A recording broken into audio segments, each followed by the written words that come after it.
حضرت ابراہیم علیہ السلام وہاں سے نکل کے مصر آئے، چچا کے پاس ٹھہرے، انہوں نے اپنی بیٹی جناب سارہ کا نکاح کر دیا۔ کچھ آگے بڑھے تو ایک ظالم بادشاہ سے ٹکرائے، اس نے ایک شہزادی، ایک بادشاہ کی بیٹی قید کی ہوئی تھی، جناب ہاجرہ نام تھا، ان کو قید سے چھڑا کے ساتھ لائے، حضرت لوط علیہ السلام بھی ساتھ، یہ 4 لوگوں کا قافلہ چلا، فلسطین میں جا کے پڑاؤ ڈالا، گھر بار چھوڑا، تبلیغ شروع ہوئی۔ حضرت ابراہیم کے گھر میں 2 خواتین ہیں، ایک آپ کی بیوی ہیں، ایک حضرت ہاجرہ ہے، اولاد کوئی نہیں، بڑا میوہ ہے میٹھا، گھر وہی آباد ہوتا ہے جس میں بچے روتے ہیں، گھر ہوتا ہی وہ ہے جس میں بچوں کی چنچناہٹ ہوتی ہے، بھن بھناہٹ ہوتی ہے۔ حضرت ابراہیم نے ایک بچہ روتے ہوئے دیکھا تو آنکھوں میں آنسو آئے، کہنے لگے ربی حب لی من الصالحین، یا اللہ مجھے بھی نیک اولاد عطا کر۔ حضرت سارہ نے سن لیا، کہنے لگی ابراہیم شاید میرے بطن سے تو آپ کو نصیب نہیں، ہاجرہ سے نکاح کر لو۔ جناب ہاجرہ سے نکاح ہوا۔ اللہ تو بڑا بے نیاز ہے، رب کریم نے حضرت اسماعیل جیسا خوبصورت بیٹا عطا فرمایا۔ بیٹا کالا سیاہ بھی ہو تو سینے کی ٹھنڈک ہوتا ہے، پر یہ تو وہ بیٹا ہے جس کی پیشانی میں نور محمدی چمکتا ہے صلی اللہ علیہ وسلم۔ حضرت سیدنا اسماعیل علیہ اتنے خوبصورت، اب جس بیوی کے یہاں بیٹا تھا، بیٹھنا اٹھنا بھی زیادہ اس کے پاس، آنا جانا بھی اس کے پاس، توجہ ادھر ہو گئی۔ جناب سارہ رشک کرنے لگی، ایک دن کہنے لگی اسے چھوڑا جنگل میں، وادی غیر ذی زرع مکے کے پاس۔ بھائی ایک بیٹا عالم دین بنا لو، کہنے لگا روٹی کہاں سے کھائے گا؟ تیرے 5 بیٹے ہیں، کو حافظ قرآن بنا، کہتے روٹی کہاں سے کھائے گا؟ وہ بچہ بھی کہتا ہے میں کہاں سے کھاؤں گا؟ حضرت ابراہیم علیہ السلام تو چند مہینے کا بچہ چھوڑ آئے، تو کہاں سے روٹی کھائی حضرت اسماعیل نے؟ کہاں سے کھائی ان کی اماں نے روٹی؟ بھوکے مر جاتے ہیں یہ سارے۔ میں بڑی ذمہ داری سے کہا کرتا ہوں کہ جتنی خوبصورت روٹی اللہ کریم دین کے خادموں کو عطا کرتا ہے شاید کسی اور کے نصیب ہوتی ہے، لیکن ہم لوگ توجہ ہی نہیں کر رہے، ہمارا ذوق ہی نہیں بن رہا، ہم یہ محنت ہی نہیں کر رہے کہ قوم کو مستند علماء کی ضرورت ہے، علاقوں کے علاقے خالی ہیں، ادھر ہمارا مزاج ہی نہیں بن رہا، توجہ ہی نہیں دین کی خاطر۔ اور پھر چلے بچے تو بعد کی بات ہے نا، جو ابھی خود جوان ہے وہ بھی یہ دعا، ایک صاحب مجھے کہنے لگے میں دعا مانگ رہا ہوں اللہ مجھے بیٹا دے تو میں اسے دین پہ لگاؤں گا، تو میں نے کہا آپ بھی بوڑھے نہیں ہوئے، آپ خود ہی لگ جائیں، بیٹا تو ابھی آئے گا تو لگے گا نا، تو آپ تو اس وقت ہے تو آپ تو پہلے لگے نا صاحب، 2 گھنٹے تو نکال کے آئے، دین سیکھنے کو کافی ہے۔ آپ اتنی لمبی سوچ رہے ہیں کہ بچہ آئے گا تو بڑا ہوگا تو وہ جائے گا تو دیکھی جائے گی، ابھی تو آپ ہیں تو آپ تو آؤ۔ حضرت ابراہیم نے بچہ وہاں چھوڑا۔ یہاں سے جو عمرہ کرنے لوگ جاتے ہیں نا، جو حج کرنے جاتے ہیں، ان کو پتا ہے کہ وہاں دنیا کی ہر نعمت ملتی ہے، پھر بھی ڈبل ٹرپل پیسے لوگ جیبوں میں ڈال کے جاتے ہیں۔ حضرت ابراہیم جب وہاں لے کے گئے تو کوئی انسان نہیں تھا، پانی کا قطرہ نہیں تھا، 2 کلو کھجوریں، ایک مشکیزہ، بیوی کو تھمایا۔ ہمارے گھر میں ہزاروں چیزیں پڑی ہیں، لیکن وہ جو توکل ہے نا وہ ختم ہو گیا ہے۔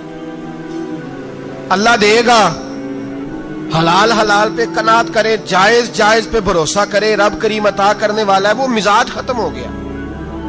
حضرت سیدنا ابراہیم علیہ السلام 2 کلو کھجوریں، ایک مشکیزہ پانی کا دے کر کے، اور وہاں بٹھایا آپ نے اپنے بچے کو اور اپنی زوجہ جناب ہاجرہ کو، اور بٹھا کر کے یہ واپس پلٹنے لگے تو حضرت ہاجرہ سلام اللہ علیہ نے آواز دی، کہا ابراہیم کس کے سہارے پہ چھوڑ کے جا رہے ہیں؟ جہاں آب زمزم کا کنواں ہے نا، جو لوگ گئے ہیں انہوں نے صفا مروہ کی صحیح کی ہے، صفا مروہ سے باہر نکلے نا، سرکار کی ولادت کا مقام ہے، اس جگہ پہ آب زمزم کا کنواں تھا، وہاں حضرت سیدنا ہاجرہ کو بٹھایا، کوئی چیز نہیں، کوئی درخت نہیں، کوئی کھیت نہیں، کوئی پانی نہیں، کوئی کنواں نہیں، وہاں بٹھایا اور بٹھا کر کے نکلنے لگے تو جناب ہاجرہ فرمانے لگی ابراہیم کس کے سہارے پہ چھوڑ کے جا رہے ہو؟ کہنے لگی اللہ کے سہارے پہ۔ تو پاک باز بی بی نے ایک لفظ پوچھا، کہا ابراہیم یہ میرے رب کا حکم ہے؟ یہ میرے بس جن کا عقیدہ توحید مضبوط ہو ان کے لیے ایک جملہ کافی ہوتا ہے، یہ میرے اللہ کا حکم ہے؟ تو جناب ابراہیم علیہ السلام فرمانے لگے ہاجرہ ہاں رب کا حکم ہے۔ جب یہ لفظ کہے تو چاہیے تھا نا حضرت ابراہیم تسلی دیتے، تو بی بی صاحبہ تسلی دینے لگی، عرض کرنے لگی ابراہیم اگر اللہ کا حکم ہے تو پھر آپ ہماری فکر نہ کرنا، اگر یہ رب کا حکم ہے تو پھر ہماری فکر نہ کرنا، جس رب نے ہمیں یہاں تک پہنچایا ہے وہ ہمیں کبھی بھی ضائع نہیں فرمائے گا. پھر فکر نہ کرنا. حضرت ابراہیم آ گئے, بات آپ نے سنی ہوئی ہے, اشارہ کرنا مقصود ہے. 13 سال میں چلے مان بھی لیا جائے بعض روایات کی روشنی میں کہ آتے جاتے بھی رہے, لیکن مکمل دیکھ بھال اپنے بچے کی پرورش میں پورا حضرت ابراہیم علیہ السلام کا کردار, سارا کردار ماں کا تھا. میں جب خواتین کے بارے میں کوئی بات کرتا ہوں تو میں آپ کو اکثر کہتا ہوں کہ یہ صرف بیوی کے لیے حکم نہیں ہوتا, یہ ٹریننگ بیٹی کو دینی ہے اور بہن کو دینی ہے. یہ تربیت کرے اپنے گھر میں. میں تجربے کی روشنی میں یہ بات عرض کیا کرتا ہوں کہ بھائی بچے باپ کے فرما بردار اس وقت ہوتے ہیں جب اماں انہیں باپ کا فرما بردار کرتی ہے, اور بچے باپ کے نافرمان بھی تب ہوتے ہیں جب اماں انہیں باپ کا. میں نے اپنے کانوں سے سنا ایک دفعہ ایک بچہ اپنے باپ سے کہہ رہا ہے آپ نے تو ساری زندگی باہر گزار دی, پیسے کمانا کون سا مشکل کام ہے, دکھ سکھ تو سارے اماں نے برداشت کیے, سکولوں میں وہ جاتی تھی, فلانا کام وہ کرتی تھی, فلانا کام. اب یہ سوچ اس کی ذاتی تو نہیں, یہ اس کو دی گئی ہے. اور اگر اس کو یہ سوچ دے دی جائے کہ اماں کہے کہ میں تو اپنوں میں رہی ساری زندگی, میں نے تو اپنوں میں وقت گزارا, اور تیرا باپ تو کئی دفعہ جنازے بھی نہیں پڑھ سکا, اس نے تو ماں باپ ایسے دفن کر دیے, وہ اگر یہ سوچ فراہم کرے تو پھر بچہ باپ کا فرما بردار ہوتا ہے. اور یہ والی روایتیں ہم بیوی کو سناتے ہیں, حالانکہ کس کو سنانی چاہیے بولیے؟ بہن اور بیٹی کو. بہن اور بیٹی کو سنائیں یہ باتیں, ان کو سمجھائیں تاکہ آگے جا کے وہ جو گھر ترتیب دیں وہ گھر بڑا عمدہ اور نکھرا ہوا ہو. حضرت سیدنا ابراہیم 13 سال کے بعد آئے, چونکہ گھر میں اللہ تبارک و تعالیٰ کی دوستی کا چرچا تھا, اللہ تبارک و تعالیٰ کی محبوبیت کا غلبہ تھا. 13 سال کے بعد فلما بالغ معہ سعیا, بیٹا جب اتنا بڑا ہوا کہ سال چلنے لگا تو حضرت ابراہیم نے اپنے بیٹے کو بلا کے کہا بیٹا مجھے خواب آئی ہے, میں تجھے ذبح کر رہا ہوں, تیری کیا رضا ہے؟ تو حضرت اسماعیل کہنے لگے یا ابت افعل ما تؤمر, ابا جی اللہ جیسے حکم دیتا ہے میرے ساتھ ویسے ہی کریں, جیسے اللہ حکم دیتا ہے ویسے ہی بولیے ویسے ہی کریں. حضرت حاجرہ کو کہا کہ ایک دوست نے دعوت کی ہے تو وہاں جا رہے ہیں. بی بی مطمئن ہے, تفصیلات کی ضرورت نہیں, ختم بات, اعتبار ہے, مطمئن ہو گئی. شیطان پیچھے سے آیا اماں کے پاس. ذرا تھوڑی دیر کے لیے تصور جمائیے, یہاں تو پڑوسن آ کے کوئی بات بتا دیتی ہے خاوند کے بارے میں تو کئی مہینے جھگڑا جاری رہتا ہے, پڑوسن محلے دار. شیطان نے آ کے بتایا لفظ کیا ہے؟ کہا حاجرہ تمہیں پتا ہے کہاں جا رہے ہیں؟ کہا دوست کی دعوت میں. تو کہنے لگے دوست کون ہے؟ رب کریم, اور ابراہیم کا خیال ہے کہ اس رب نے مجھے حکم دیا ہے کہ میں ذبح کروں. تو حضرت حاجرہ کہنے لگی کبھی باپ بھی بیٹے ذبح کرتے ہیں؟ شیطان کہنے لگا ان کا خیال ہے کہ ان کے رب نے حکم دیا ہے. جناب حاجرہ فرمانے لگی اگر رب نے حکم دیا تو پھر تو مجھے شیطان لگتا ہے, تو مجھے شیطان لگتا ہے. کا کیا مطلب؟ فرمانے لگی اگر رب کریم کا حکم ہے تو میرے پاس ایک اسماعیل ہے, اگر 1000 بھی ہوتے میں سارے اللہ کے راستے میں پیش کر دے دیتی. مالک کا ہی تو ہے سارا کچھ, اسی کا ہے, اس میں لیت اللہ کی کیا گنجائش. حضرت سیدنا ابراہیم علیہ السلام نے بیٹے کے حلق پہ چھری رکھ بھی دی اور چھری چلا بھی دی, رکھ بھی دی, اور وہ تو اللہ کریم نے فرمایا یا ابراہیم قد صدقت الرؤیا, ابراہیم تو نے خواب سچا کر دکھایا, وہ قیامت تک تیرا نام رہے گا.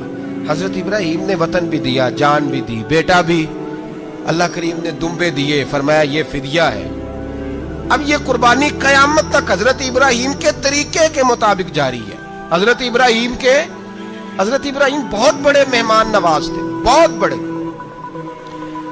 آپ جب مصر میں قیام تھا تو بڑے بڑے لمبے چوڑے لنگر پکتے تھے, لوگ آیا جایا کرتے تھے, بڑا تفصیل کے ساتھ کھانا ہوتا تھا. مہمان نوازی آپ کی خاص صفت مبارکہ ہے. ہمارے ہاں بھی مہمان نوازی ہوتی ہے امیروں کی, بلکہ اب تو مہمان نوازی اس طرح کی ہے کہ کل تیری میرے پاس دعوت ہے اور پرسوں میری تیرے پاس ہے.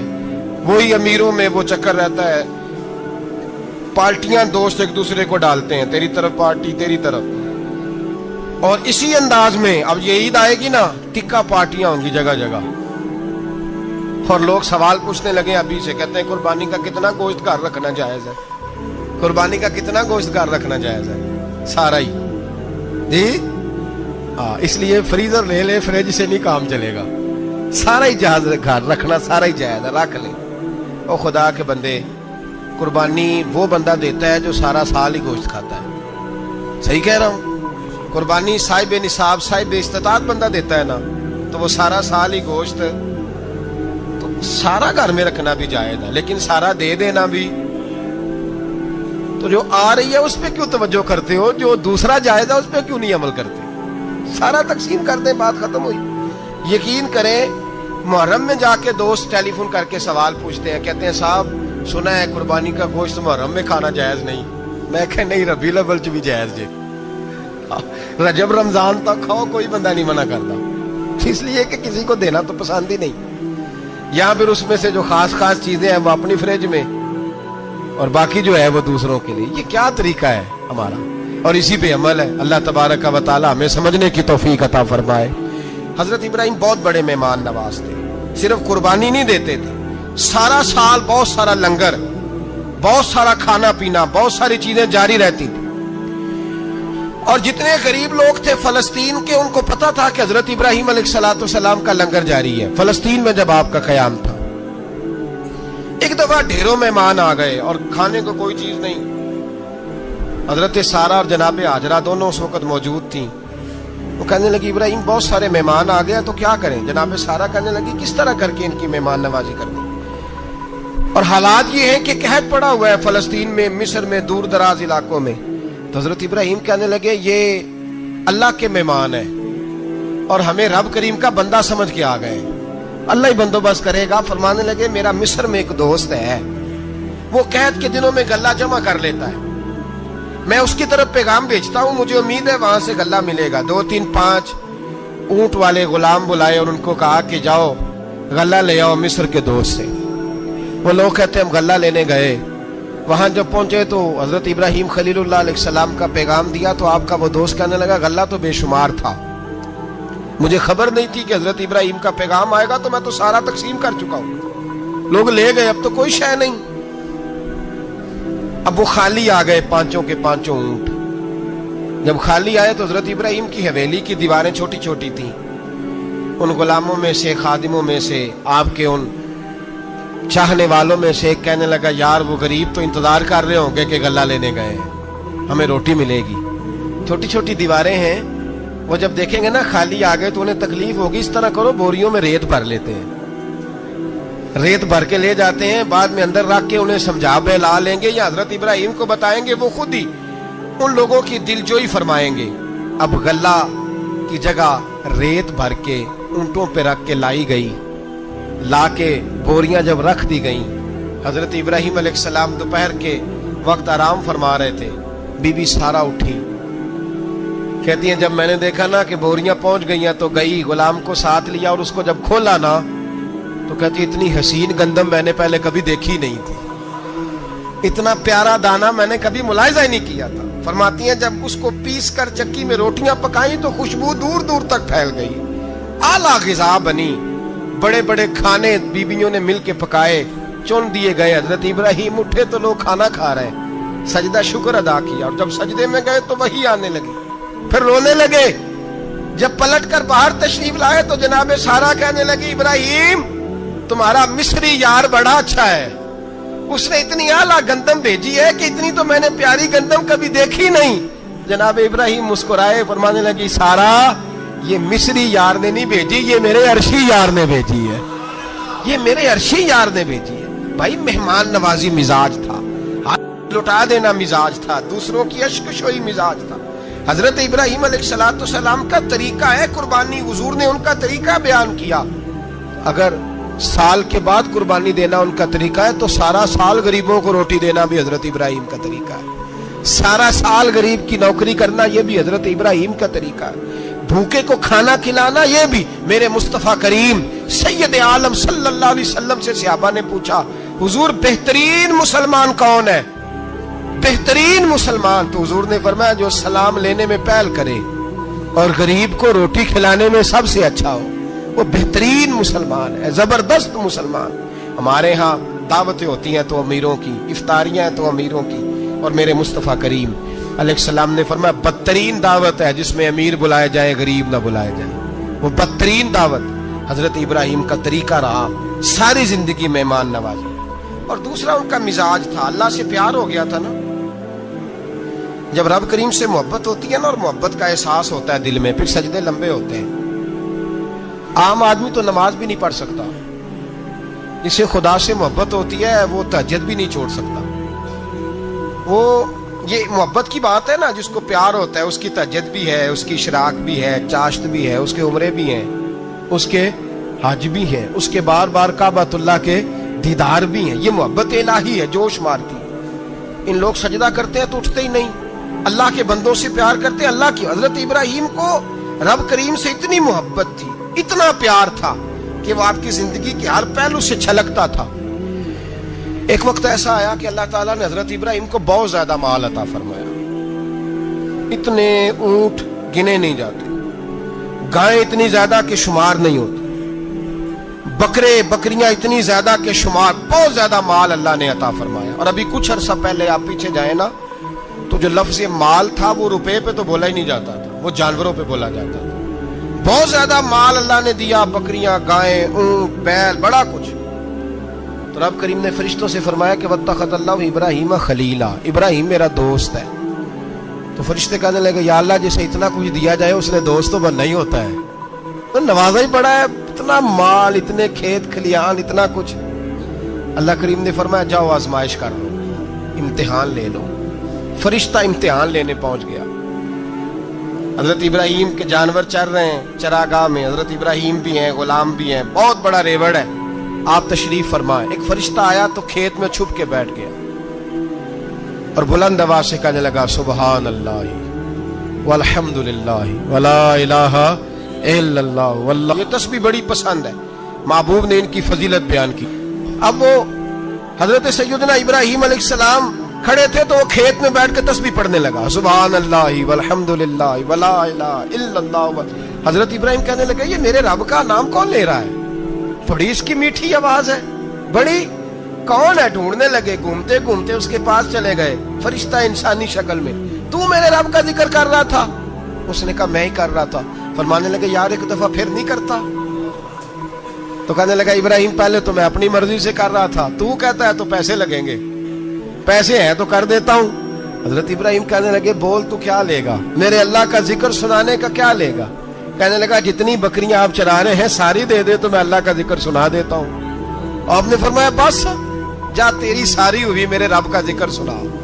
اور پھر شروع ہو گیا سبحان اللہ الحمدللہ ولا الہ الا اللہ واللہ اکبر۔ حضرت ابراہیم علیہ السلام کیف میں، یار پھر ذرا سنا، نا علما وچ پھسا سانو، تو یار دی گل سنا سانو، ذرا دوبارہ سنا۔ پھر سنایا، ایک دفعہ پھر کہا، فرشتہ کہنے لگا بس جی آپ کے پیسے پورے ہو گئے۔ حضرت ابراہیم کہنے لگے چل ایک دفعہ اور سنا۔ کہنے لگا پیسے لگیں گے، تو کیا لے گا؟ کہنے لگا گائیں بھینسیں ساری میری۔ فرمایا بس یار اتنی قیمت، تو سنا صحیح، سارا کچھ ہی تیرا۔ پھر شروع ہو گیا سبحان اللہ والحمدللہ ولا الہ الا اللہ واللہ اکبر۔ گائیں دے دیں، بھینسیں دے دیں، وہ ذکر سناتا ہے۔ حضرت ابراہیم کبھی مچلتے ہیں، کبھی روتے ہیں، کبھی آہیں بھرتے ہیں، تو میرے رب کا نام لے رہا ہے، ذرا پھر سے لے۔ کیف جاری ہے۔ کہنے لگا بس بھائی۔ حضرت ابراہیم فرمانے لگے تو اور لے لے جو لینا ہے، مجھے ذکر سنا۔ اس نے کہا ابراہیم بکریاں میں لے چکا، گائے بھینسیں میں لے چکا، اونٹ رہ گئے، سارے لے لوں گا پھر ذکر سناؤں گا۔ فرمایا کیا تیرا ہوا تو ذکر سناتا رہ، میں دیتا ہوں۔ دے دیا، کچھ دیر ذکر کیا تو اب خاموش ہو گیا۔ حضرت ابراہیم خلیل اللہ علیہ السلام فرمانے لگے ذکر سنا۔ کہنے لگا ابراہیم اب تیرے پاس دینے کو کیا ہے، ہر چیز تو میں لے چکا۔ آپ فرمانے لگے یہ گائے بھینسیں بکریاں چرانے کے لیے تجھے کوئی نوکر ملازم بھی تو چاہیے نا، تو اس طرح کر مجھے رکھ لے، میں روٹی نہیں مانگوں گا، کھانا نہیں مانگوں گا، تو اللہ کا ذکر سناتا رہنا، میں تیرے جانوروں کی نوکری کرتا رہوں گا۔ حضرت ابراہیم علیہ السلام نے جب یہ کہا نا، فرشتے کی آنکھوں میں آنسو آ گئے۔ تر دامنی پہ شیخ ہماری نہ جائیے، ہم دامن نچوڑ دیں تو فرشتے وضو کریں۔ فرشتہ رو پڑا اور کہنے لگا ابراہیم مجھے سینے سے لگاؤ، آپ واقعی اس قابل ہے کہ اللہ آپ کو اپنا دوست بنائے، واقعی اس قابل ہے کہ رب آپ کو اپنا حضرت ابراہیم علیہ السلام کا خدا سے محبت کرنے کا نرالا انداز. اور میرے بھائی یہی محبت انہیں میرے مصطفیٰ سے بھی تھی. ایک نبی گھر بنا رہا ہے, دوسرا بنوا رہا ہے. حضرت اسماعیل علیہ السلام پتھر اٹھا اٹھا کے لا رہے ہیں, جناب ابراہیم بنا رہے ہیں. جب خانہ کعبہ بن گیا تو کہنے لگے ربنا وابعث فیہم رسولا, اے اللہ اب اسے بسانے کے لیے اپنا آخری رسول بھی عطا فرما. نبی پاک فرماتے ہیں میں دعا ہوں حضرت ابراہیم کی. یہ قربانی حضرت ابراہیم کا طریقہ ہے. حضور نے اگرچہ نبی پاک کی اپنی سنت تھی, یہ بھی کہہ سکتے تھے سنتی و سنت ابیکم ابراہیم, میری سنت ہے اور تمہارے باپ ابراہیم کی سنت ہے. یہ نہیں فرمایا. جب صحابہ نے کہا قربانی کیا ہے, فرمایا سنت ابیکم ابراہیم, یہ تمہارے باپ ابراہیم کی سنت ہے. ہر صاحب نصاب پر قربانی واجب ہے. جو زکوٰۃ کا نصاب رکھتا ہو اس پر قربانی واجب ہے. یعنی ضروریات سے زیادہ اتنے پیسے, جتنے پیسوں سے زکوٰۃ فرض ہوتی ہے اتنے پیسے جس آدمی کے پاس قربانی سے پہلے پہلے آ جائیں اس آدمی پر قربانی کرنا واجب ہے. بکرا, چھترا, دمبا 1 سال کا یا دمبا 6 مہینے کا ہو پر اتنا بڑا محسوس ہوتا ہو کہ لگے 1 سال کا ہے, اس کی قربانی ہو سکتی ہے. جانور میں کوئی عیب نہیں ہونا چاہیے. اتنا کمزور نہ ہو کہ ذبح جہاں اسے کرنا ہے وہاں وہ چل کے جا نہ سکے, اتنا کمزور جانور نہ ہو. اس کے اندر بظاہر کوئی اتنا بڑا نقص نہ پایا جاتا ہو, کانا نہ ہو, لنگڑا نہ ہو, کوئی اس کی ہاتھ نہ کٹے ہوئے ہوں, ایسا نقص جو واضح ہو. بکرا 1 سال کا, گائیں اور بھینس یہ 2 سال کی, اونٹ 5 سال کا. اب اس میں یہ ہے کہ ہمارے بہت سارے دوست, چونکہ ہم دیہاتی لوگ ہیں, تو پوچھتے ہیں کہ دوندا نہیں ہے تو چوگا نہیں ہے. تو یہ ہماری پنجابی کی اصطلاحات ہیں, پنجابی کی. شریعت اسلامیہ نے سال بتائے ہیں. یہ تو ہم نے اپنی آسانی کے لیے, یا دیہاتوں میں جو ماحول تھا اس طرح کا جانور لیں, خوبصورت جانور لیں. جو نصاب ہے وہ بھی میں نے آپ کو بتایا. لیکن ایک اور پہلو بھی ہے. نبی پاک صلی اللہ علیہ وسلم پہ زکوٰۃ کا بھی فرض نہیں ہوئی, کبھی حضور پہ زکوٰۃ فرض نہیں ہوئی. نبی پاک صلی اللہ علیہ وسلم کے پاس اتنا سرمایہ کبھی اکٹھا ہوا ہی نہیں کہ زکوٰۃ فرض ہو. لیکن نبی پاک کے صحابہ فرماتے ہیں کہ مدینے کے 10 سالوں میں اللہ کے رسول نے ہر سال قربانی فرمائی ہے, ہر سال قربانی دی. اور جس سال حضور حج کرنے گئے اس سال اللہ کے نبی نے 63 اونٹ ذبح فرمائے. اور حضور صلی اللہ علیہ وسلم جب اونٹ ذبح کرنے لگتے نا تو صحابہ کہتے ہیں اونٹ خود دوڑ کے حضور کے سامنے آ کے لیٹ جاتا, اور نبی پاک اسے ذبح کرتے اور فرماتے ہیں ایک دوسرے کو دھکے دیتے اونٹ کے, پہلے میں نے جانا ہے ذبح ہونے کے لیے, پہلے میں نے. انہیں پتا تھا کہ جو مصطفیٰ کے ہاتھوں ذبح ہوگا وہ تو دائمی زندگی پا جائے گا, یہاں بھی وہاں بھی زندہ. 63 اونٹ ذبح کیے. ایک اونٹ میں کتنی قربانیاں ہوتی ہیں؟ 7. اب 63 کو 7 سے ضرب دو گے تو کتنی بنے گی؟ اور پھر نبی پاک صلی اللہ علیہ وسلم نے 10 سال مدینہ منورہ میں قربانی دی, ہر سال. اب وہ 63 اونٹ, ایک اونٹ میں 7 قربانیاں, ہر سال یہاں قربانی. اور مولا علی شیر خدا فرماتے ہیں نبی پاک 2 قربانیاں دیتے. میں نے کہا حضور 2 جانور ذبح کر رہے ہیں آپ, تو حضور نے فرمایا ایک میری طرف سے, ایک میری امت کی طرف سے, غریبوں کی طرف سے. اور حضرت علی کو حضور نے وصیت فرمائی تو 2 دیا کرے گا. یا رسول اللہ صلی اللہ علیہ وسلم میں غلام ہوں, خادم ہوں. حضور نے فرمایا علی ایک تو نے اپنی دینی ہے, ایک میری طرف سے دینی ہے. 2 قربانیاں. مولا علی نے بھی ساری زندگی 2 قربانیاں دی. حضرت علی بھی مال کے نصاب نہیں تھے, اپنا مکان ہی نہیں تھا, کوئی کاروبار نہیں تھا, کئی دن فاقے رہتے تھے, پر قربانیاں کتنی دیتے تھے؟ 2. ہمارے پاس ویسے اگر سسرال میں, میکے میں, کزنوں میں کچھ شادی ہو جائے تو 50-60 ہزار کا خرچہ برابر ہے, وہ پکا ہے. اور قربانی کی باری غریب ہو گئے, سارے غریب ہو گئے. کہتے نہیں یہاں مشکل ہے. اور خدا کے بندے اللہ کے ساتھ تجارت کر, اس کے رستے میں 1 دے گا, رب تجھے 70 گنا اضافہ کے ساتھ عطا فرمائے گا. قربانی مال کے نصاب پہ ہے. کوشش کیا کریں کہ اللہ کے رستے میں جب دینا ہو پھر لیت اللہ سے بچیں, خوبصورت جانور لائیں. جن کو اللہ نے توفیق دی ہے ان کے لیے نصیحت ہے, جن کو اللہ نے توفیق دی. میں نے اپنے حضرت صاحب کو دیکھا ہے, وہ کہتے تھے کئی جانور اللہ نے بڑا نوازا ہے. کہتے ایک میرا ہے, ایک میرے ماں کا, ایک میرے باپ کا ہے, ایک میرے فلاں استاد صاحب کا, ایک میرے پیر صاحب کا ہے. یہ جانور غوث اعظم جیلانی کا نام کا دے رہا ہوں. اور پھر ایک بڑا خوبصورت جانور بندہ ہوتا اور حضرت خود ان کو چارہ ڈال رہے ہوتے تو حضور یہ کیا ہے؟ فرمانے لگے یہ میں رسول اللہ کے نام پہ قربان کروں گا، یہ نبی پاک کے نام پر قربان کیا جائے گا۔ جن کو اللہ نے حیثیت دی ہے وہ کوشش کریں اپنے محبوب کی طرف سے بھی قربانی کریں، نبی پاک کے نام کی قربانی دیں، خوبصورت سا جانور پیارا، پھر اس کی خدمت ہو، پھر اس کی قربانی دی جائے اور نبی پاک کے نام پر قربانی دی جائے۔ حضور نے خود وصیت فرمائی حضرت ابو بکر صدیق کو، قربانی بڑا حسین عمل ہے، اور میرے نبی پاک صلی اللہ علیہ وسلم نے ناراضگی بھی فرمائی، ذرا خوگر حمد سے تھوڑا سا گلا بھی سن لے۔ میرے حبیب نے فرمایا جو طاقت کے باوجود قربانی نہ کرے وہ ہماری عیدگاہ میں عید کی نماز پڑھنے نہ آئے، وہ نہ آئے۔ اور یا رسول اللہ جو کرے گا، فرمایا قربانی کے جانور کا خون کا قطرہ بعد میں زمین پہ گرے گا، اللہ اس کے سارے گناہ پہلے معاف فرما دے گا، اللہ اس کے سارے گناہوں کو بخشے گا۔ قربانی کریں، خوبصورت انداز میں کریں، اللہ کی رضا کے لیے۔ بزرگوں نے لکھا ہے 3 حصے کرو گوشت کے، ایک گھر میں رکھو، ایک رشتہ داروں میں بانٹو، پڑوسیوں میں بانٹو، اور تیسرا فقط غریبوں کو دو۔ لیکن میں اکثر یہ سوچتا ہوں کہ ہمارے ہاں قربانی کرتا ہی وہ ہے جن کے گھر میں ہر جمعرات کو چھوٹا گوشت پکتا ہے، اور جن کے گھر میں ہفتے میں 3 دفعہ مرغی کا گوشت پکتا ہے، وہی تو قربانی دینے کے قابل ہوتے ہیں۔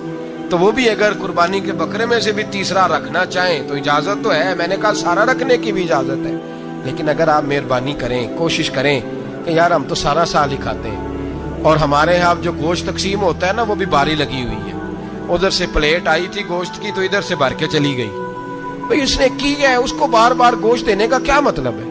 آپ یہ دیکھیں عزیزوں میں، رشتہ داروں میں، اور میں اگر تھوڑا سا آپ کی توجہ کرانے میں کامیاب ہو جاؤں تو سفید پوش لوگوں کو دیکھیں، کچھ سفید پوش ہیں، سفید پوش جن کے اوپر قرضے ہیں، بیماریوں نے جکڑ لیا ہے، گھر میں بڑے بڑے سخت مریض آ گئے ہیں، سفید پوش پہلے دیا کرتے تھے۔ آپ ان سے پوچھتے ہیں صاحب قربانی، تو بات کو ٹالتے ہیں، وہ کہتے ہیں سوچ رہا ہوں کوئی حصہ ڈال جائے، پردہ پوشی کرتے ہیں، کہتے ہیں کہیں حصہ رکھا ہوا ہے، پردہ پوش۔ اکثر وہ لوگ قربانی نہیں دے پاتے، اکثر دیا کرتے تھے اب نہیں دے پا رہے، کیوں؟